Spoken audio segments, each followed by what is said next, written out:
მიშო, შენ თუ გახსოვს 31 მაისს შეკვეთილის გზაზე სკორპიონის კონცერტზე რომ მივდიოდით, რას ვაკეთებდით გზაში? მანქანაში.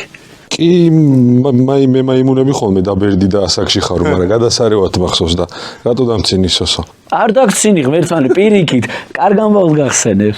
მახსოვს ერთადერთი მანქანაში, ოღონდ მართლა ეგრეა და ეხლა სპეციალურად არ მოვიგონეთ, რადგან შენთან ვარ. შეგვიძლია გავიდეთ გარეთ და შევამოწოთ ის, რასაც მანქანაში მაქვს მხოლოდ კვარტეტი რანინას დისკი. შენი ნაჩუქარი. აჰა. აი, სულ ეგ მაქვს ხოლმე ჩართული, თუ სადმე მივდივართ. ქალაქიდან რო გავალთ და კი ისა ლადოს მეუღლე გადაირია რომ წარმოიდგინე ბათუმი წადი წამოდი 17-18 სიმღერა მეგმოლის აღარ ვიდა გამორთეო მაგრამ აი ძალიან მაგარი რა ვქნა მომწონს და თან გაგიზებირებია კი კაცო და ის მოსქენი ვიტყვი ამ სიტყვას დავამუღამე მუხამბაზის კომპოზიცია როა მით უმეტეს თუ მარტო ვარ მაგრამ ლადოსაც მოეწონა მე რეგაზრი მუხამბას მუსიკას ჩავრთავთ ხოლმე და ლექს ვამბობთ ხოლმე რა გზაში და აი კი და აი ძალიან მაგარი მარეკები შლიდნენ ბანაკს კარი ჯამი ჯუმით ქროდა ვიცეკ რომელიღაც ბალას უცბად კალის სული ჰქონდა ღმერთო მესულველი სიკვდილს შენ მაცოცხლო ვიძლო სანამ ვიცო ეგ სურნელი სანამ ეგ სურნელი ვიგრძნო მეუღლებთან ერთად ვიყავით და სიმღერების ფონზე მიუძღვენით ლექსები და რამდენი კაი სიტყვა თქვით მაშინ რანინაზე და რამდენი თქვით რომ რა კარგად ვღერია, რა კარგი ხალხი არიან, რა დიდებული ადამიანები არიან და ძალიან მიხარია რომ კიდევ ერთხელ მომიწია სოსოსთან სტუმრობა და მას ჩვენს მაყურებელსაც წარუდგინოთ ჩვენი სტუმარი წინვალე მომღერალი კვარტეტი რანინას სულის ჩამდგმელი არ ვიცი სულის ჩამდგმელი ვინ არის მაგრამ სულის ჩამდგმელი მით უმეტეს კვარტეტი რანინას წევრი მომღერალი სოსო კოპალეიშვილი კიდევ ერთხელ გამარჯობა ბიჭებო მადლობა რომ კიდევ ერთხელ მომეცა შესაძლებლობა ეხა უკვე YouTube არხზე მამების დროში ვისაუბრო ჩემზე ჩემი შვილების ურთიერთობაზე ოჯახზე და კიდევ სხვა რაღაცეებზე რაც თქვენს ინტერესში შედის ჩვენს ინტერესში შედის სიყვარულზე საუბარიც მათ შორის ზოგადად სიყვარულზე სულ იმას ვამბობთ ხოლმე რომ ძალიან ბევრი ნეგატივია ძალიან ბევრი აგრესია სოციალურ ქსელებში და დიდი იმედი გვაქვს რომ გამოგვივა ჩვენ მიზანს მივახტევთ გვინდა რომ უბრალოდ სიყვარულზე ვილაპარაკოთ და კარგი ისტორიები მოვყვეთ იმიტომ რომ კარგად ისმინება მოწონს ხოლმე ხალხს სიამოვნებით ანუ ისეთი სივრცე გვინდა შევქნათ სადაც არ იქნება აგრესია და აი ძალიან პოლარული როა დღეს ქართული სივრცე ეგეთი არ იყოს და ერთი პოლუსი იყოს მაგრამ რომელსაც ერქმევა სიყვარული რამდენად გამოგვივა ძალიან რთულ მისიას ვარ შეჭიდებულები მაგრამ გულით ვაკეთებთ სულ ამბობთ გულით ვაკეთებთ მე ვაკეთებთ რომ გამოგივიდათ უკვე და გამოგდით მე არაერთი გადაცემა ნახე უკვე რაც დაიწყო სექტემბრიდან არაერთი კი ფაქტობრივად ყველა გადაცემა და ნუ რაღაც განსხვავებულია ძალიან თბილია ის რესპონდენტები რაც ვინც თქვენ უკვე ჩაწერეთ და ჩემთვის ძალიან სასიამოვნო რომ მათ შორის უკვე მეც ამ გადაცემების რიგებში ვიქნები კატრონული უსმენა ცეკვარო ვიცოთ ესე ვიზამთ სივრცე ახსენებად და მოდი სოსო გითხარი რა სივრცეში ვართ აღფრთოვანებულები ვართ იშვიათად გვინახავს ასეთი სივრცე ეხლა ვიმყოფებით ჩემს სახლში სადაც თან ცხოვრობ და თან ჩემს კვარტეტ რანინასთან ერთად აი ამ ჩვენს სამჭედლოში ვქმნით იმ შემოქმედებას, რასაც უსმენენ რანინას სოციალურ ქსელებში, ან ცოცხალ შესრულებით კონცერტების სახით, ივენთების სახით და შემდეგ ჩვენმა მსმენელმა და ჩვენმა ასე რომ ვთქვათ გულშემატკივართა უმეტესობამ იცის ეს სივრცე, რომელიც ჩვენი ხელით შევქმნით სპეციალურ ასე რომ ვთქვათ სტილში, იმიტომ რომ მოგესალმებით მუსიკოსები ვართ და გარემო უნდა ყოფილიყო იდილიური, რომ ასევე იდილიური სიმღერები შეგვექმნა და ფაქტობრივად ეს სივრცე სტუდია ჩამოვაყალიბეთ იმ ბრჭყალებში სტანდარტების დაცვით, რაც დაკავშირებული არის ხმის ჩაწერასთან, ან რეპეტიციის სრულფასოვნად ჩატარებასთან და ასე შემდეგ და ასე შემდეგ და აგერ უკვე თითქმის წელიწადია აი ამ მდგომარეობაშია და მადლობა რომ მეწვიეთ აქ და ახლა მივხვდი რატომ არის ეს სიმღერები, რასაც რანინა მღერის ასეთი კარგი. ასეთ გარემოში თუ იწერება თან ყველაზე მეტი. სხვათა შორის აქვე მარანია.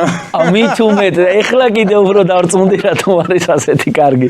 ხალხურ სიმღერას რომ მარანი მოუხდება, ბუნებრივია. ყველაზე მაგარი ის არის თადა რომ სოსო გითხრა ჩემი ხელით ვაკეთებ და ეგ კიდე ცალკე ის არის. უფრო მეტად რო გიყვარს და ისე არის როგორც უნდა იყოს. კიდე საინტერესო რამე თქვასაც რომ ბავშვებს უყვართ განსაკუთრებით აკოფნა. რატომაც არა. აბრაზებენ ხშირად, მაგრამ ეს ჩვეული წესია ბავშვების და რა თქმა უნდა მოთმინებით და რა თქმა უნდა თან ხალისობთ ხოლმე მე და ჩემი შვილები ამ სივრცეში.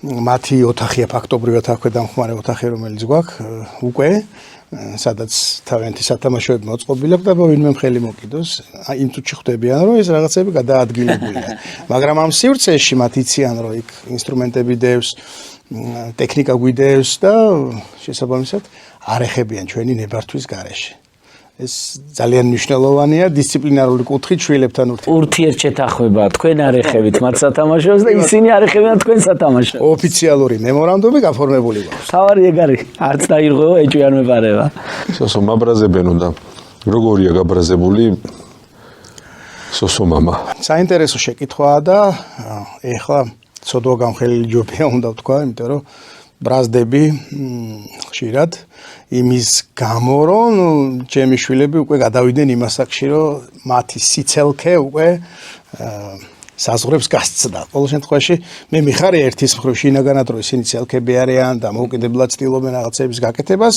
მაგრამ მყუდროებას როცა გირღვევენ ეს უკვე სხვა წითელ ხაზებს ასე რომ ვთქვათ გირღვევენ არა მარტო მე არამედ ზოგადად მაგრამ იცით რა არის ძალიან მნიშვნელოვანი ალბათ მამათა და შვილთა ურთიერთობაში რომ რაღაც ერთგვარი მოთმინება იმდენად მაგრად გამოიმუშავა რომ სწორად ახსენეთ სიყვარულის გადაცემა გვინდა გავაკეთოთ რომ პირველ რიგში ეს მოთმინება სიყვარულიდან გამომდინარეა და გახსენდება შენც იგივე ადამიანი რო იყავი და უფრო შორს რო წავიდეთ რა ვიცი შენი წინაპრებიც ესეთები იყვნენ ცელქები იყვნენ და მაშინ თუ სხვა დამოკიდებულება იყო ნივთებთან მიმართებაში ეხლა რო გაჯეტები ან რაიმე სხვა ამბები და აქედან მათ უყვართ გაჯეტები და ჩემი გაბრაზებაც ხშირად ამაზეა რომ თუ კი ტელეფონი ხელში დამიჭირა და მოდი ვაღიაროთ მამებო რომ რადგან ჩვენ ცოდავთ რომ არ ვაძლევთ სწორ მაგალითს ამ შემთხვევაში იმ წამსვე დაგიჭერს შვილი და გეტყვის რომ აბა შენ რო აკეთებ მაგას მე რატომ მიშლი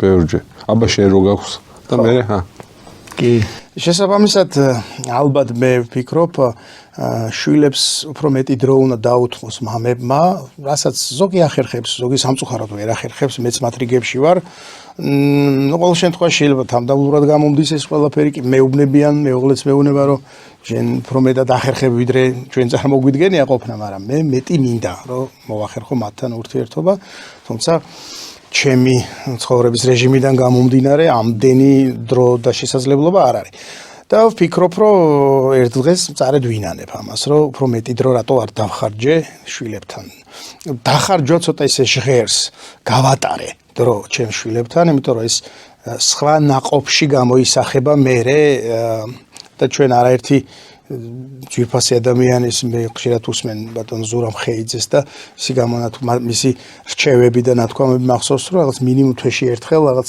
ერთგვარი მარტოობის განცდა მამისა და ანუ ჯამურად სამივე შვილთან კი არა რაღაცა თითო შვილთან ცალკე დრო რო დაყო და მისი რაღაც ავტონომიური ურთიერთობა მამასთან განაცდებინო ეს გაცილებით მეტ ნაყოფს გამოიღებს კეთილშობილებისა და სიყვარულის კუთხით ვიდრე აი ესე რაღაცა ზედაპირული მზრუნველობა რაც სამწუხაროდ გვახასიათებს ნუ მოდი ვაღიაროთ გვახასიათებს აი ახლა ძალიან კარგი რამე თქვა რომ ვიცი რაღაცა პერიოდის მერე ვინანებო რამდენჯერ ყოფილა ჩემ შემთხვევაშიც აი ან ნისიმე ან რაღაცას მთხოვენ და მე რამეს ვაკეთებ არაფერს მნიშვნელოვანს და ეს თამაში მეზარება და აუ კაი რა მაგრამ მე დავფიქრებულა რომ 10-15 წლის მერე აქეთ მომიწევს ხვეწნა ჩემ შვილთან რომ აუ მოდი რა რაღაცა ჩემთან ერთად იმიტომ იმას უკვე თავი სამყარო ექნება და რატო არ ვიყენებ ამ დროს განარას ვაკეთებ ისეთ ტელეფონი რო გადავდო და და რაღაც უაზრობა მიზეზს მოიგონებ ხოლმე. ხო, რა თქმა უნდა, როგორც წესი თავარი მიზეზი არის დაღლილი ვარ. არ და ხშირად ყოფილი არ ვარ დაღლილი, უბრალოდ მეზარება რომ იმასთან ერთად დავჭიდე და რაღაც დურაკა მეთამაშე. ხო.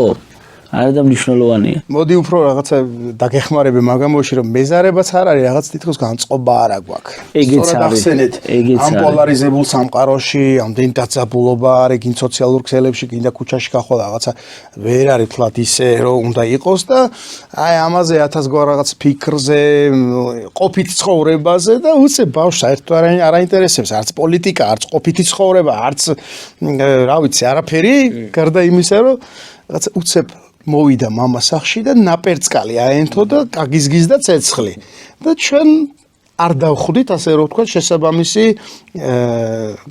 განწყობით და ეს უნდა გამოვასწოროთ მე მგონი რა ვიცი ერთგვარი შეფასებითი ამბავი გამოგვივიდა რომ შევაფასოთ აი მამები ვართ და კარგი იქნება შვილებთან მეტი ურთიერთობა პირადული გვინდა არ გვინდა მოქმედებს ეს გარემო ხშირად მახსენდება ხოლმე 4 წლის იყო ჩემი უმცროსი გიო რუსთაველზე მისიენებდა დედამისთან ერთად და კითხა რომ ყველა ესეთი დაბღვერილი 4 წლის ბავშვმა შეამშა ყველა დაბღვერილი რატო დადისო ძალიან გამიკვირდა ეს რომ აღიქვა არ ვიცი 4 წლის ასაკში მაგრამ 4 წლის ბავშვმა შეამშა რომ ყველა დაბღვერილი დადის და მით უმეტეს უფროსებზე როგორი მოქმედებს ეს რა ეხლა რაღაცა თავს ვიმართლებ მე მგონი იქით ვიმართლებთ ხო მაგრამ სასო ცოტა პოზიტივია ხო და აი ზუსტად პოზიტივისკენ რომ წავიდეთ ბავშვობა ვახსენეთ და ალბათ ყველა ადამიანის ცხოვრებაში ერთ-ერთი საუკეთესო ხანა არის ბავშვობა რა ხო და ბავშვობაში ყველაზე ცუდი პროცესი არის ჭამა ჩვენთვის მაგალითად ეგ ვერ ვიტანდი მარტო შევწარე კარტოფილი რაც მიყვარდა და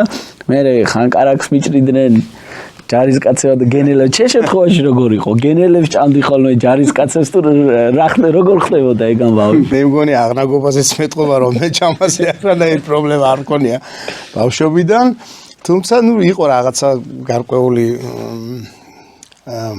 ჩემ თვით შეზღუდვა რაც რაღაცა არ მომწონდა მაგალითად ან რაღაცაზე უარს ვიტყოდი თუმცა აი გლობალურად არც ერთ საჭმელთან დაკავშირებული პრობლემა არ შემქმნია და არ მქონია არასდროს მაგრამ რაც შეეხება აი რაღაც ერთგვარ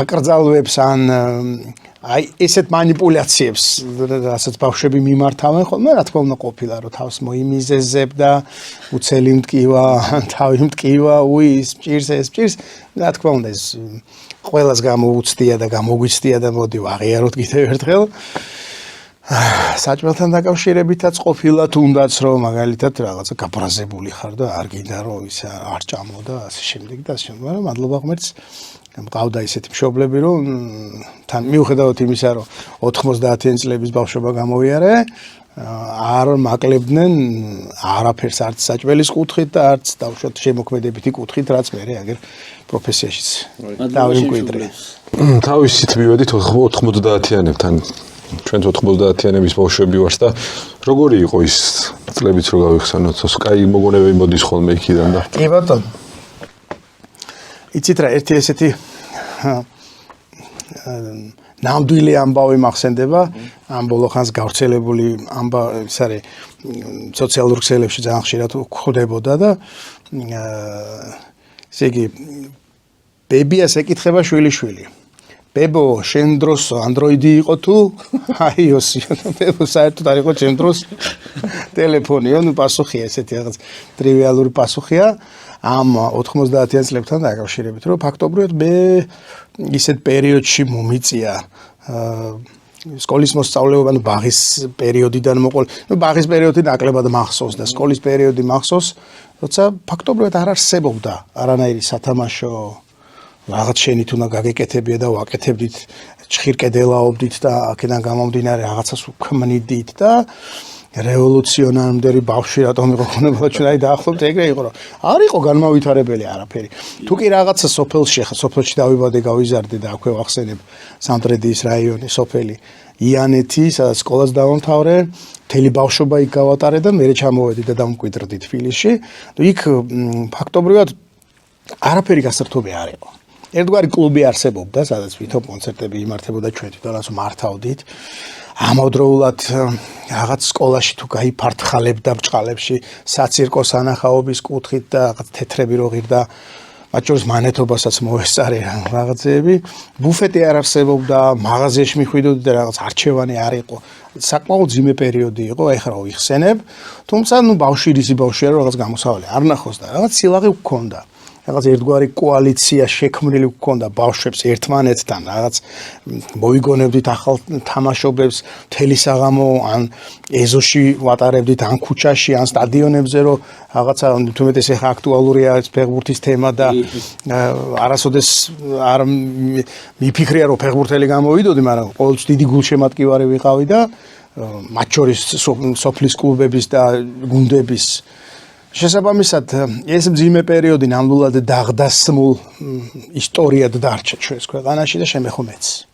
შეგეხოთ თქვენს და არა მარტო ჩვენ ძალიან ბევრ თაობას და იმ თაობაში კიდე ზოგიერთმა რომელმაც ესე თავი გადაირჩინა და რაღაცნაირად მოვიდა ჩვენამდე მოვიდა და ნაწილი დავკარგეთ, იმიტომ რომ მოგეხსენებათ რა პერიოდი იყო ეგრეთ წოდებული ქურდული მენტალიტეტის სამყარო, ან ნარკოტიკებისკენ სწრაფვა, ან ამ მენტალიტეტში ზოგმა თავი დაიღუპა ერთის მხრივ ნარკოტიკით, მეორეს მხრივ ბევრი მყავდა ეგეთი ირგვლივ და არსებობდნენ ეგეთი ადამიანები, ზოგმა დააღწია ამ ყველაფერს თავი და დღეს სრულყოფილი ადამიანია და ეს ბნელი პერიოდი რაც 90-იანებში იყო საკმაოდ მძიმე შავ ლაქად ახსოვს თელს საქართველოს და ჩვენს, რა ვიცი, მეგობრებს.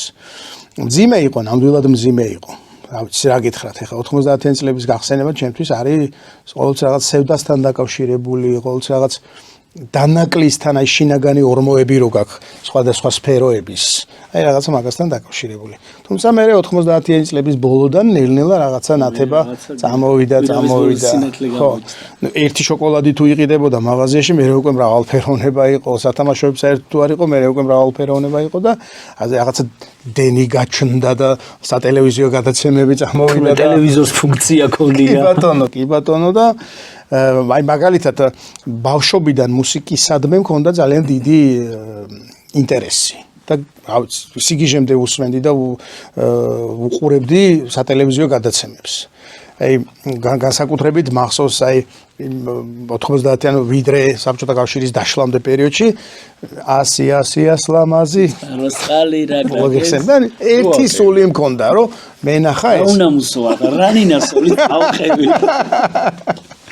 არა ხარულობსო ძალიან მაგარი იყო რომ გავახსენე ეს უბრალოდ მახსოვდა დასაწყისი და შესაბამისად ამას ველოდებოდით ბავშვები და მე უცებ მოხდა რომ აი რაღაცა ეს ფერადი ეკრანი ჯადოსნური ეკრანი გაქრა არც დენია არც არაფერი არ არის და რას ვადარებდი იცით ბიჭებო რაღაც პერიოდი იყო ავარიული გამორთვა მოხდა და შუქი ჩაქვრა ღამე ჩემი შვილების თვალები ეს რა მოხდა ეს რა არის ეხლა აუხსენი შუქი წავიდა სად წავიდა და ჩაქვრა მამა აბა დაანთეო მე არ ვერ აანთებ წავიდა გადახედა ფანჯარაში ჩაბნელებულია მთელი უბანი ხო და რო უხსნი რომ ეგრე იყო მთელი ბავშვობა არ მახსოვს სანთლის შუქზე და რა ვიცი თვარის შუქზე გვიმეცადინია და ჩვენ დროს შუქი რო ჩაქრებოდა უკვე ისევით აბა გვერდზე უბანში გადახედე სურამი 2 თუ ანთი ანუ ფაზებად იყო დაყოფილი თუ ეგ არისო მე-9 ბლოკის ბრალი იქნება მოხეტიალე დენი ხო არა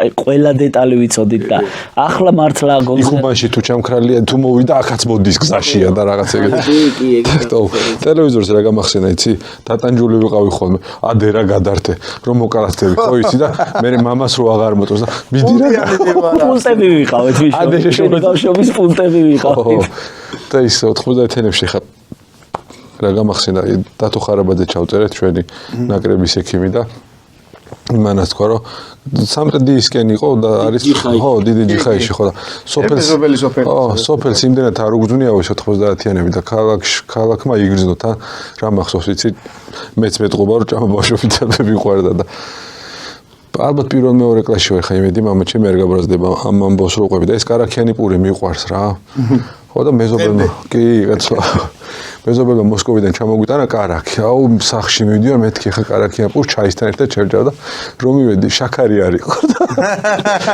დავჯექი და ვიტირე როგორც იქნა კარაქი გოს მეთქი და ხა თურმე შაქარი არის ვერ დაამთხუიე ხო არ მგონია რომ გაბრაზდეს იმიტომ რომ ეგ იყო იმდროინდელი საქართველოს ჩვეულებრივი ყოფა და დარწმუნებულია ყველას გქონია მსგავსი მომენტი ოჯახში. რაღაც ერთგვარი ერთმანეთის გატანის შინაგანი გენეტიკური კოდი ხო გვაქვს ქართველებს და ამ ნაწილში სრულად დავეთანხმები დათო ხარაბაძეს რომ სოფელმა ნაკლებად იგრძნო შიმშილი ბჭყალებში ნაკლებად იგრძნო სიცივე იქ ტყეები იყო რაღაცა სახში ქონდათ ხეხილი და ის დაჭრა რაღაცით სოფლის მეურნეობა მეცხოველეობას მისდევდნენ და ასე ვიყავით ჩვენც და შიმშილი ნამდვილად არ გვიგრძნია მაგრამ ის დღეს რაც არის მაგალითად მრავალფეროვნების კუთხით და აბარჩევანია და არანაირი არჩევანის წინაშე იქ არის დექი ეგ იყო პრობლემა. საერთო თემა რაც შეეხო მთელს საქართველოს იყო ეს და მეორეს მხრივ ნუ ქალაქებში და განსაკუთრებით დედაქალაქს ჰქონდა ძალიან დიდი პრობლემა რომ რა ვიცი ბევრი ისტორია მოგვისმენია რომ სადარბაზოების წინ საერთო დიდ ქვაში კეთდებოდა საჭმელი და მეზობლები ერთმანეთს უზიარებდნენ. ნუ თლად ესე არ იყო სოფლის ცენტრში არ იხარშებოდა არაფერი, მაგრამ ვინმე გაჭირებული თუ იყო მე მახსოვს ჩემს სოფელში, როდესაც 90-იანების მძიმე პერიოდი დაიწყო. ეს იყო 92-93 სამოქალაქო ომიდან რომ გამორბოდა თბილისიდან ხალხი, ჩვენთან ჩამოვიდა ერთ-ერთი თანამდებობის პირი.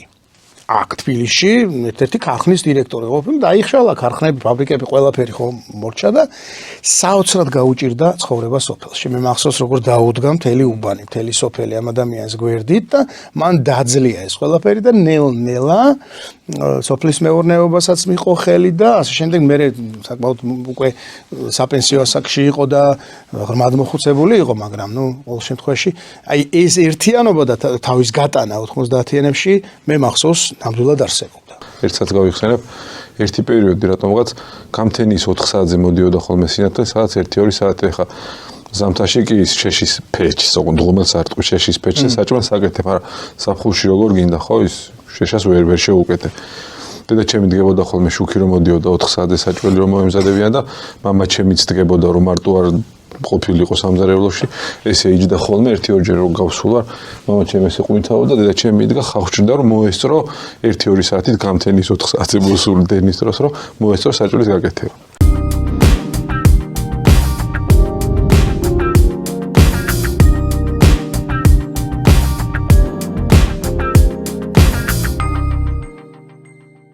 სასო 90-იანები გაჭირო ყველაფერი ვახსენეთ, მოვილიათ 90-იანები და აი მაგ პერიოდში, ალბათ მაგ პერიოდიდან დაიწყო შენი და მამას ურთიერთობა, მით უმეტეს მაგ ეპოქის. როგორ გაიხსენეთ მამასთან ურთიერთობას? ძალიან თბილ და ტკბილ თემას შევეხეთ. ძალიან თბილად და ტკბილად. ფაქტობრივად ეხა პატარა ბიოგრაფია ჩემს ბიოგრაფიაში თავიდანვე თავშივე წერია რომ სწორედ ეგ ეპოქა არის მოხსენიებული, როცა ეს მუსიკალური ნიჭი და გენი ალბათ მე მამისგან გამომყვა, იმიტომ რომ მამაც მღერის და ძალიან პატარა ალბათ 5, 6, 7 წლის ვიქნებოდი, როცა დამისვავდა და ფანდურზე დაუკრავდა, მე თვითონ მღეროდა, მეც მომღერებდა და თავად პირველი ჩემი ინსტრუმენტთან შეხება იყო მამისგან. მამამ მასწავლა მე ფანდურზე დაკვრა. რაღაც ისტორიული საგვარეულო ფანდური გქონდა და დღესაც გვაქვს სახში და ამ ფანდურზე უკრავდით. ბუნებრივია არც შუქი, არც გაზი, გაზზე ხო ზედმეტი იყო ლაპარაკი, გაზის ფიცრება ეხლა ხანს მოხდა ბოლო რაღაცა წლებში. და აი ამ ფუსფუსში სოფლის ასე რომ ვთქვათ დილის 4 საათზე თუ დედა იყო ჩვენთან იყო ამის შესაძლებლობა რაც ვახსენეთ საჭმელთან დაკავშირებით რომ საღამოობით მოემზადებინათ და სანთლის შუქზე იქნებოდა თუ რაღაცა ღუმელზე თუ ასე შემდეგ უკრავდით და ბაბუასთან სხვათა შორის ბაბუას უყვარდა რადიოს მოსმენა და ამერიკის ხმას უსმენდნენ ხოლმე ძალიან ხშირად, იმიტომ რომ რაღაცა საერთო ამბები მოესმინა და არა რაღაცა მოჯადოებული ერთი რაღაც წრეზე დატრიალებული თემები, რაც არსებობდა. ფაქტობრივად ერთი საზოგადოებრივი მაუწყებლის რადიო იყო მაშინ და მე ნელ-ნელა წამოვიდა ეს, რომელსაც მე ჩუმად მოპარავდი ხოლმე ბაბუას ამ რადიოს და უსმენდი მამა ჩემის რადიოს, მე ფორტუნა წამოვიდა რომ რაღაცები ელემენტებზე იყო და ეს ელემენტს რო ჩადებდი 10 დღე ძლებდა და ეგ იყო. მე ელემენტს ვჭირდება. კი. და რაც შეეხება მამასთან ურთიერთობას, ძვირფასი წლები გავატარეთ ერთად, მე 17 წელი ვიცხოვრე სოფელში მამასთან ერთად და ეხლა ყოველდღიური კავშირი და ძალიან ხშირად ჩასვლა და მათთან აუცი ფუსფუსი სიამოვნებს მიხარია დღემდე ჩართული ვარ ხოლმე შეძლების დაგვარად იგივე მიწათმოქმედებაში ან სოფლის მეურნეობის სხვა საკითხებში რაც შეიძლება რომ გავაკეთო არა ისე როგორც მაშინ მაგრამ ბუნებრივია ვეხმარებოდი მამას აი ამ საქმეებში უკვე საკმაოდ პატარა ასაკიდან 9-10 წლის ასაკიდან აქტიური ვიყავი სოფლის მეურნეობის ცხოვრებაში მათ შორის მამაც აქტიურად იყო ჩართული აი ერთი მახსოვს როცა სკოლის მოსწავლე ვიყავი მშობლებთან და სხვა ოჯახის წევრებთან ერთად მამა ერთ-ერთ მთავარ როლს თამაშობდა ჩემთვის განათლების ანუ სწორად გადმოცან როგორ გითხრა მეცადინეობის პროცესში მეხმარებოდა და უყვარდა ძალიან ხშირად რაღაც ჩამაბარე არა სტანდარტული ის რომ ჩამაბარე და მათრახით და არა თან მეხმარებოდა რომ იქ რა ვერ გაიგია ბა ესეთია ну ძირითადად ჰუმანიტარულ საგნებთან დაკავშირებით ხდებოდა ეს საკითხი ტექნიკურ საგნებთანაც იმიტომ რომ მამა ეკონომისტია დედა მათემატიკის პედაგოგია დღემდე და ну თუ კი რამე მჭირდებოდა დედა მამეცადინებდა ან უფრო სიამოვნებდა ხოლმე ბაბუას მეცადინეობდა ბაბუა რომ მამეცადინებდა ხოლმე უყვარდა მაგალითად როდესაც ამოცანას მათემატიკურ ამოცანას წამაკითხებდა სანამ არ გამააზრებინებდა ამ ყველაფერს აბა რას გეკითხება აბა დაფიქრდი ლოგიკას მიხედე ლოგიკას ამბობდა და მე ამის შემდეგ დამაწყებინებდა ამოხსნას და ძალიან მარტივი იყო ეს ყველაფერი იმიტომ რომ როდესაც შინაარს გაიგებ მე მარტივია ნებისმიერ რაღაცის გაკეთება აუ ბაბუს მეცადინეობის ამბავი არასოდეს გამომისთია და როგორ დამწყდა ეხლა გული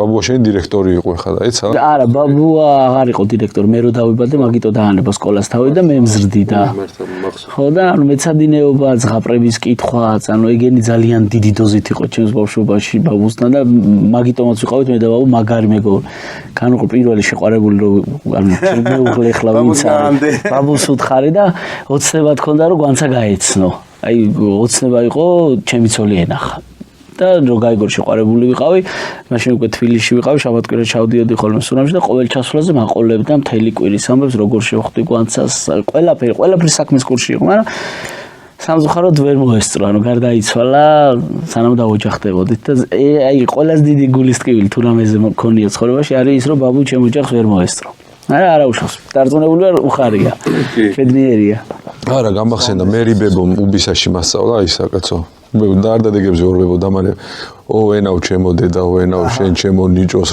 მახსოვს კიდე როდის ამბობს დასწავლა ხო არა რაღაცა საფუძვლიანად უსწავლები მეცადინეო სასო მამა გასწავლა სიმღერა როგორც თქვი აი ახლა კონცერტები რომელიც ტელევიზიითაც ხშირად გადაიცემა არაერთ გადაცემაში ყოფილიყარ სტუმრად სადაც გიმღერიათ თუ დაურეკავს მამას და შენიშვნა მოუცი ან უთქვამს რომ აი ასე ხო არ ჯობდა ან რაღაცა არასოდეს მუსიკალური კუთხით არასოდეს ან რა ვიცი საუბრიდან გამომდინარე უკვე არასოდეს მე ვამაყობ რომ ჩემი мама ესეთი არის რომ უკვე აღიარებს ჩემს აი ამ მდგომარეობას და აფასებს და მოსწონს პირიქით საკმაოდ დადებითად აფასებს და ხშირად მიკითხავს ხოლმე აბა რას ფიქრობ ამასთან დაკავშირებით ძირითადად რაიმე საუბარში რამე ხო არ იქნებოდა საუბრობთ მაგალითად პოლიტიკურ საკითხებზე, ზოგადად ყოფით საკითხებზე, რაღაც მუნიციპალურ განვითარებაზე, რა ხდება სამტრედიაში, როგორ არის ყველაფერი, ან რჩევა დარიგების კუთხით,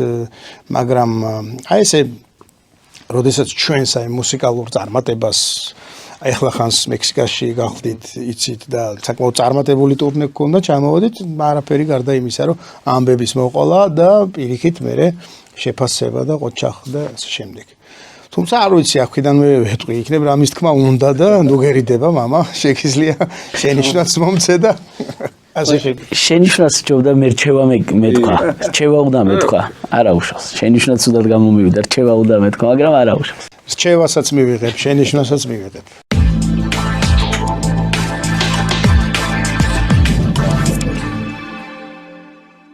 სოსო დარწმუნებული ვარ ძალიან ბევრი გიფიქრია და ფიქრობ შვილებზე. თუ შეიძლება ეს რაღაც თქმა იმისი, რა გინდა შენი შვილებისთვის, რა გინდა მათთვის. როგორი მომავალი გინდა მათთვის? ხო, მოკლე პასუხია ყველაფერი კარგი.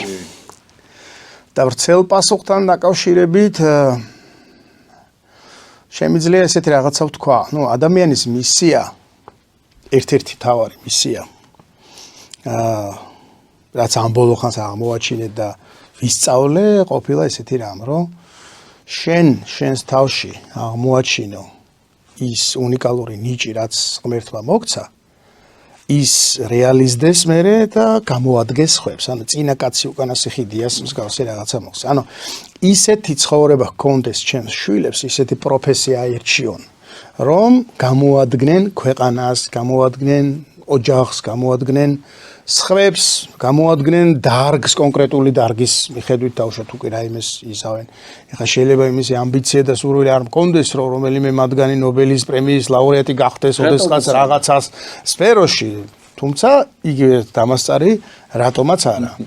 რა თქმა უნდა, მე ერთი რამ შემიძლია ვთქვა, რომ თუ რომელიმე მათგანი აირჩევს ჩემს გზას მუსიკალური კუთხით, მე თამამად შემიძლია ეხლა ვთქვა და ეს არ იქნება გადაჭარბებული არც მაყურებლისთვის და თქვენს გეტყვით, რომ 10 თავით მაჯობებენ ერთიც, მეორეც და მესამეც. იმიტომ რომ ვამჩნევ ძალიან მაგარი ნიჭი აქვთ ამ მიმართულებით და ნიჭს გზის ფართოდ გაღება უნდა, რომლისთვისაც მამა ვერ იცლის ეგრე ვახსენეთ ეს ყველაფერი, მეტი დრო არის საჭირო ამისათვის და ჯერ დაგვიანებული არაფერი არ არის, 7 წლისები არიან ტყუპები და 4 წლის პატარა თებროლე.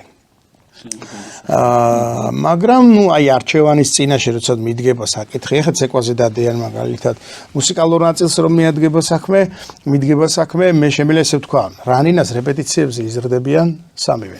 აქ რო ჩამოდიან იციან, თავიანთი ადგილი იქ დივანზე დაჭდებიან, გვისმენენ, ხანდახან არ გვისმენენ, მაიმუნობენ და ფაქტობრივად მე მთელი რეპერტუარი რაც გვაქვს ჩვენს რეპერტუარში სიმღერები, ყველაფერს ღიღინებენ.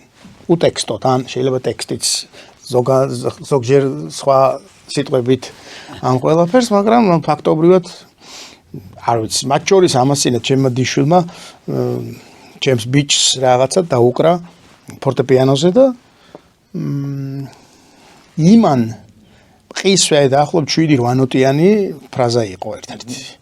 რობგერიან ფრაზა და იმ წუთში გაიმეორა და რა ვიცი, ჩემთვის ძალიან საამაყოა ეხა, როცა ვსაუბრობ საკუთარ შვილებზე და ვსაუბრობ მათ აი ამ ნიჭიერებას ამ რაღაც ამ კუთხეზე, ძალიან საამაყოა, იმიტომ რომ მე თავად ამ პროფესიის წარმომადგენელი ვარ და თუ კი გადაწყვეტენ რომ აი ესე ამ პროფესიას გაყვნენ, მე ვამბობ რომ მათი ნიჭი ამის შესაძლებლობას მისცემს. ერთად მღერით ხოლმე?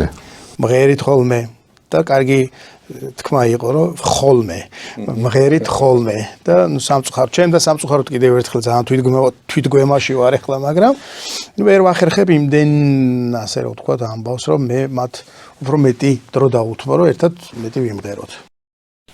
მამამ გასწავლა სიმღერა, შენ შვილებს ფაქტობრივად შენგან გადაეცათ ეს სიმღერის ნიჭი, არ ვიცი მეუღლის მუსიკალური შესაძლებლობები, მაგრამ დარწმუნებული ვარ რომ შენგან გადაეცათ. მამაზე რატო არ არის ბევრი სიმღერა?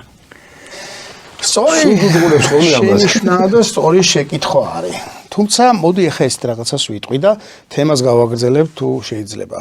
მე რა სიმღერებიც მაქვს ძალიან მიკერძოებულად, ანუ სუბიექტურ აზრს ვიტყვი ახლა, საზოგადოებამ არ მიიღოს რომ რაღაც დოგმა არის, მაგრამ დავფიქრდეთ ყველა ერთად და მივხვდებით რომ რაღაცა დედაზეც არ მაგონდება ისეთი შედევრი სიმღერები, რომელიც ერთი ის მახსენდა მინდორველი მოუჩთავთიებს დედაზე. აუ, საოცარი სიმღერა. მე კიდე ის გამახსენდა დედი. ხო, ნუ აი მაგიტომ ვამბობ რომ სამშობლოზე არაჩვეულებრივი სიმღერები, თბილისზე გადასარევი სიმღერები, შეყვარებულებზე და სიყვარულზე ხო რა ვიცი რომელი ერთი გინდა. მამაზე თითქმის არ არის, ნუ არის ერთი სიმღერა, რომელიც მე ძალიან მომწონს და მიყვარს, მაგრამ კონკრეტულად ერთ მამაზეა, გოგი ცაბაძეზეა დაწერილი თავისმა შვილმა, ბატონმა კახა ცაბაძემ დაწერა და არაჩვეულებრივი სიტყვებიცაა და არაჩვეულებრივი სიმღერა არის. არა, და ზოგადად ეხა ხო მე და შეხშედ გვისაუბრია ხოლმე. რაღაცა მამა ცალკე ისეთი არ არის, მარტო ქართულ საზოგადოებაში კი არა, ზოგადად. ხო, ზოგადად. ხო, მაგით ვაკეთებთ ამ მამების დროს, რომ მამებზე გავაკეთოთ აქცენტი. აბსოლუტურად გეთანხმებით. დიახ, შემოგვიყვება. ხო, გინდაც ლიტერატურაში ახლა ლექსები დედაზე უამრავია. აი მამაზე ლექსი არ მახსენდება. არის ბევრი ლექსია, სხვათა შორის ამ მამათა და შვილთა ურთიერთობამ და ჩემსა და ჩემმა შვილების ურთიერთობამ ძალიან ბევრი საბავშვო ლექსი წამატი. საბავშვო კი მე ვამბობ აი კლასიკური კლასიკურებსაც მე ვიტყვი ხა იქ მე ვნახე საბავშვო ლიტერატურაში რომ მამებზე დაწერილი ლექსებია, მაგრამ რა დიდისთვისაც მშვენიერი ლექსია, არაერთი ავტორი შემიძლია თქვა რომელზეც არაერთი ავტორი რომელზეც არის დაწერილი არაერთი ავტორისგან არის დაწერილი ის მამაზე ლექსები.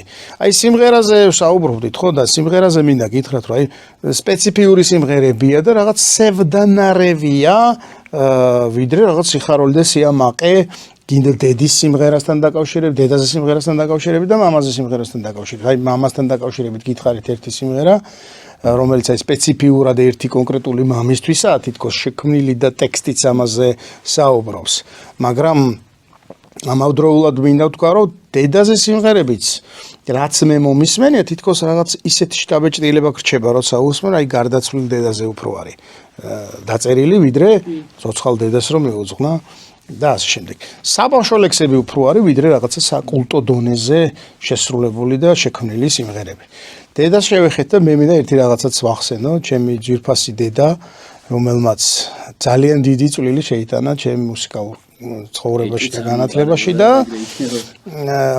ბევრ თემას შევეხეთ, მათ შორის 90-იან წლებს და მე აქვე მინდა საჯაროდ მადლობა გადავუხადო პირველ რიგში დედას და მე მამას, რომ არაფერი არ დაიშურეს, აი რაც თქვით, რომ ყველაფერს გავაკეთებ იმისთვის, რომ ამას არ მოესწრონო, ამას აკეთებდა დედა ჩემი და მამა ჩემი, რომ განსაკუთრებით დედაზე ვიტყვი, რომ აი არ მოეკლოთ ჩვენთვის ეს შესაძლებლობა. იქ გიტარის წრეზე სიარული იქნება, მუსიკალურ სკოლაში სიარული იქნება დავუშვათ თუ თეატრალურ სტუდიაში სიარული, მათ შორის ქორეოგრაფიულ სტუდიაში სამტრედიიდან ქუთაისში დავდიოდი. იყო ერთი არაჩვეულებრივი პედაგოგი, რომელთანაც მომიწია სიარული, ჩვენთან დაიწყო სოფელში და მე ქუთაისში დავდიოდით ცეკვაზე. ეხლა 90-იანი წლების შუა პერიოდია და ბოლოა და იარე ქუთაისში როგორია.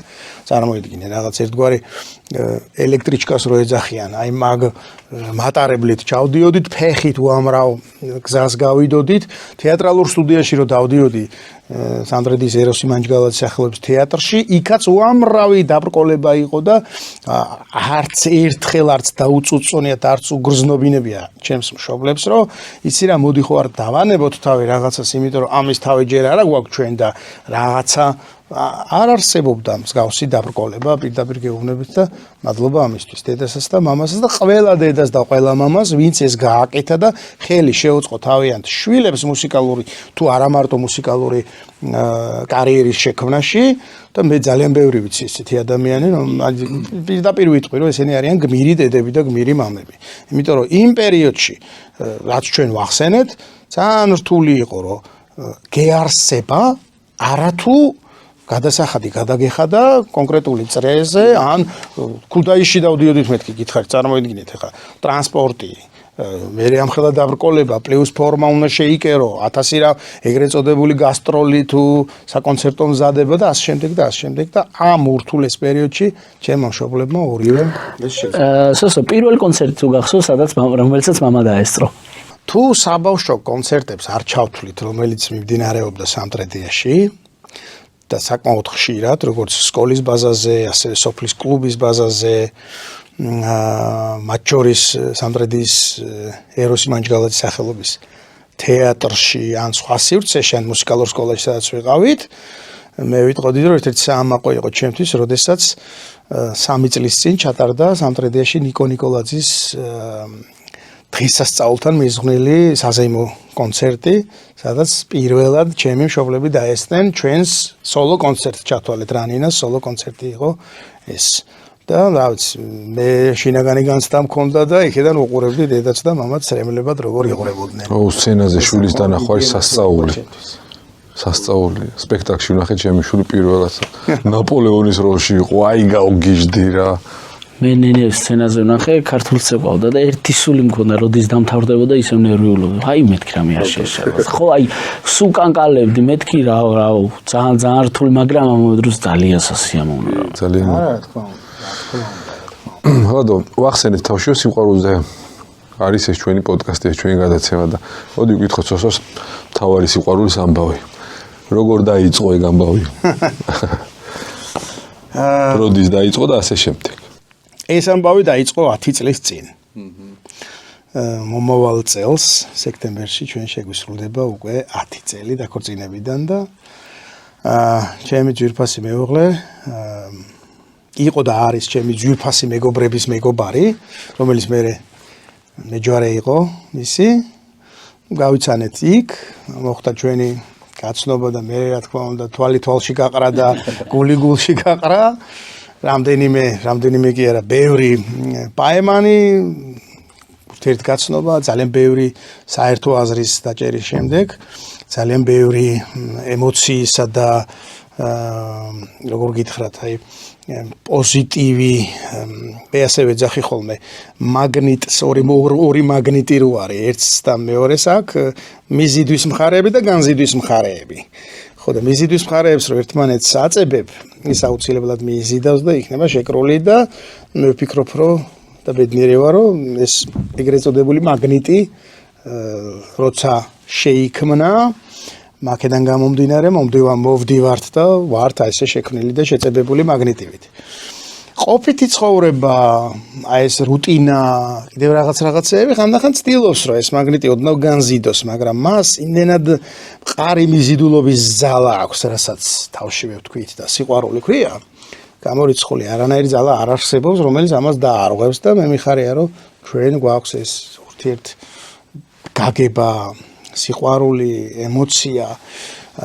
იცით რა არის, ერთ-ერთი ფილმი, ძალიან ცნობილი ფილმი მზე შემოდგომისა და ეპიზოდი, ძალიან ცნობილი ეპიზოდი, რომ შენ გინდა რომ ყოველი დღე ჯვარისწერის პირველ დღეს გავდეს და მე შენი თვალები ეხლა უფრო მეტად მიყვარს, ვიდრე 20 წლის წინ.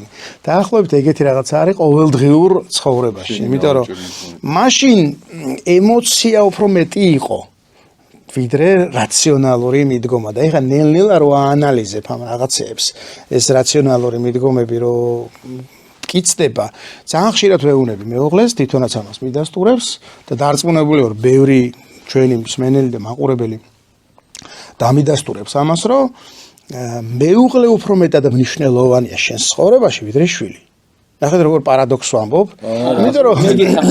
იმიტომ რომ ის შვილი ერთ დღესაც დაკრავს ფეხს და წავა, ძალიან უხეშად ჟღერს, მაგრამ ესეა და შენ და შენი მეუღლე მაინც რჩებით ერთად. როგორც მე დავკარი ფეხი და წამოვედი სურამიდან და დედა ჩემი დავტოვე მარტო. დაახლოებით ეგრეა. კი ბატონო, ესეა და შესაბამისად აი ეს შეკავშირება ერთმანეთთან. სხვადასხვა ზურამ ხეიძე ამბობს ერთ-ერთ თავის ცნობილ ლექციაში, რომ ქორწინება კლავს სიყვარულსო. რაღაც ერთგვარი გაგებით, მაგრამ მე ვერ დავეთანხმებოდი თლად ბოლომდე ამ ამბავში. ქორწინება კლავს სიყვარულს იმ შემთხვევაში, თუ დამწიფებული არ არის ეს გრძნობები. არ ახართ გარკვეული ერთმანეთთან და რაღაცა ადრე მოწყვიტესავით ხილი გამოდის, ხვდებით? არც ის ვარ გარო ძალიან გადაამლაშო და გადამწიფდეს ის ხილი, რომ მე თავის დავკეს და ჩამოვარდეს. ეგეთი რეალობაც ვიცით ცხოვრებაში. შესაბამისად ეს თავის დროზე მომწიფებული ნაყოფი, რომ მე ერთად შეიკრება, იგივე მაგნიტის პრინციპით, ვერანაირი ძალა ვერ დააშორებს სიყვარულს. ასე რომ სხვათა შორის ძალიან დიდი მადლობა ამ სიტყვებისთვის. ეგ სიტყვები ხარ რა თქვი, რომ მეუღლე უფრო მთავარი არისო, პირველად გავბედე თქვა ნასვამმა. მეგობრების წრეში და ერთ-ერთი ჩემი მეგობარი ძალიან მაგრად გამიბრას და იმის მერე ვერიდები ხოლმე და ეხლა გამიხარდა, არ ვიცი, მე 100%-იანი გეთახმები. ჩემთან არ მორიდებია და უთქვამს, იმიტომ რომ მეც მაგაზრზე ვარ და ხშირად გვისაუბრია მაგაზე. თუმცა ეს რეალობა. თუმცა ეს იმას ანიშნავს, რომ შვილს ვაკნინებ, ან შვილი ან რაღაც, რა თქმა უნდა. ხო არა, რატო გავუსვიცი ხაზი რომ აი ახლა სავარაუდოდ შენმა მეგობარმა შეიძლება ეგრეც აღიქვა, ეგ ნათქვამი. მაგრამ მეუღლეზე დიდი როლი, როდესაც ადამიანი ჯვარს იწერი, იქ თანხმდები, რომ მეუღლე არის პირველი ადამიანი შენ ცხოვრებაში. რომელიც ყველაზე ახლო მეგობარიც იქნება, ერთსულ და ერთხორც იქნება და რომელიც ყველაფერს გააკეთებს, ისევე როგორც შენ გააკეთებ ისთვის. ის მულტფილმი როა თავდაყირა, კუნძულები როა სხვადასხვა, ხო იცი, ანუ ყველა კუნძული რაღაცა ერდონეზია, ყველა კუნძულს აქვს თავისი ადგილი რა. ზუსტად. შეიძლება ერთ კუნძულზე უკეთეს აზნობ უბრალოდ თავს, არ ვიცი. 100%-ით გეთანხმებით მაგ ასე რომ ვთქვათ ნარატივში, რომ ცხოვრებაც ისეთია, რომ 1000 სიურპრიზს, ასე რომ ვთქვათ, გიმზადებს და მათ შორის სიურპრიზ ცუდი გაგებითაც და კარგი გაგებითაც. ერთი მწვერვალიდან მეორეზე გადადიხარ. მერე რომ დალაშქრავ ამ მწვერვალს, გონია რომ всё დაიპყარე, რაღაცეებს всё მივახციე უკვე და გახედავ იმ მწვერვალიდან კიდე 3-4-5 მწვერვალი ჩანს დასაპყრობი, ასე რომ ვთქვათ და გამოწვევებითაა სავსე მთელი ცხოვრება. რომელსაც უმკლავდება სწორედ ესეთი ურთიერთობა, რასაც სიყვარული ქვია და მოთმინებით, სიბრძნით, რაღაც სიმშვიდით, სიყვარულით ამ ყველაფერს დაძლევ, აი, თქვათ მარტივადო ვერ ვიტყვი, მაგრამ ხო, ნუ რელიგიურადაც თუ მოვუდგებით, ღმერთი არ გამოგიჭეს ისეს განსაცდელს, რომელსაც ვერ დაძლევ. ხო და თუ სიყვარულით, რწმენით, სიმშვიდით, რაც დღევანდელ ყოფაში არის ალბათ ყველაზე მნიშვნელოვანი, იმიტომ რომ სიმშვიდე ფაქტობრივად არსად არა, ჯერ ისე ქაოსურად ხდება ყველაფერი, თითქოს აჩქარებულია, რომ სულ ვჩქარობთ, სულ მივდივართ აბასტრაფად, აბადროში გვაგვია, თითქოს სიმშვიდე დავკარგეთ, რა შინაგანი ქაო მე პირადად ძალიან ხშირად მქონია, შინაგანი ქაოსი არ ვიცი რის გამო, არა აფორიაქებული ვარ. ხო და ეს სიმშვიდე უნდა დავიბრუნოთ და ნელ-ნელა დავლაგდებით რა. ხო შეგაქანა ხოლმე. კი. ეხლა რო შეიძლებადეს ისეთ ნოტაზე ვართ, რომ უნდა დამთავრდეს, დავამთავროთ სიყვარულზე, მაგრამ მადლობით უნდა დავამთავროთ ჩემო ლადო. კი ბატონო. დაიწყე და გავაგრძელე. ხო, პირველ რიგში მადლობა არაჩვეულებრივი საუბრისათვის და იმ ამბებისთვის და რაც ავარია გულწრფელობისთვის. მერე მადლობა აი ამ მაგარი გარემოსათვის.